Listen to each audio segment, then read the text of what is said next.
ಅಡ್ಡಲ ಬರುತ್ತಿರುವುದಲ್ಲ. ಇರಲಿ, ಇದು ತಕ್ಕ ಪ್ರಾಯಶ್ಚಿತ್ತವನ್ನು ಮಾಡೋಣ. ಅಯ್ಯೋ, ಈ ಗೋವು ಹೊರಗಟ್ಟಲು ಹೋಗಿ ಒಂದು ಸಣ್ಣ ಕಲ್ಲಿಂದ ಹೊಡೆದ ಮಾತಿಗೆ ಈ ಗೋವು ತಟ್ಟನೆ ಪ್ರಾಣ ಬಿಟ್ಟಿರುವಾಗ ಶಿವ ಶಿವ ಮುಂದೆ ನಿಗತಿ.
ಶಿವ ಶಿವ ಮುಂದೇನು ಗತಿ. ಈ ಸಮಯದಲ್ಲಿ ನನ್ನ ಅನಂಗನಾದ ಕೃಷ್ಣನು ನನ್ನ ಬಳಿ ಇಲ್ಲವಲ್ಲ. ಇರಲಿ, ಕೃಷ್ಣ ಕೃಷ್ಣ ಎಲ್ಲಿರುವೆ?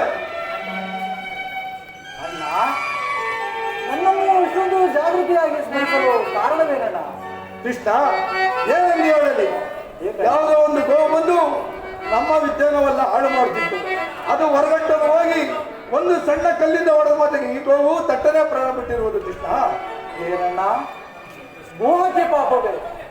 ಶಿವ ಶಿವ, ಎಂತಹ ಕಾರ್ಯವನ್ನು ಮಾಡಿದೆ ಅಣ್ಣ. ಈ ಗೋಹತ್ಯೆ ಪಾಪ ಪರಿಹಾರಕ್ಕೆ ಯಾವ ಶಾಸ್ತ್ರದಲ್ಲಿಯೂ ಪರಿಹಾರವೇ ಇಲ್ಲವಿಲ್ಲಣ್ಣ. ಹೌದು ಕೃಷ್ಣ, ಹೌದು. ಈ ಪಾಪ ಪರಿಹಾರವಾಗಲು ಯಾವುದೋ ಉಪಾಯ ಹೇಳು ಕೃಷ್ಣ.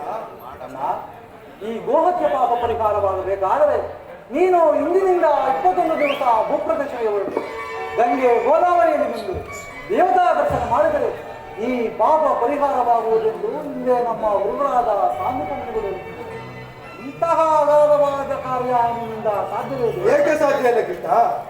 ಬಲವಂತ ದೇವ, ಈಗ ತಾನೇ ದುರ್ಯೋಧನನಿಗೆ ಯುದ್ಧ ಸಹಾಯಕ್ಕಾಗಿ ಬರುವುದೆಂದು ವಾಗ್ದಾನವನ್ನು ಕೊಟ್ಟು ಈ ರೀತಿಯಾಗಿ ಭೂಸಂಚಾರಕ್ಕೆ ಹೊರಟರೆ ಪಾಪ ಆ ದುರ್ಯೋಧನ ಗತಿ ಏನಣ್ಣ?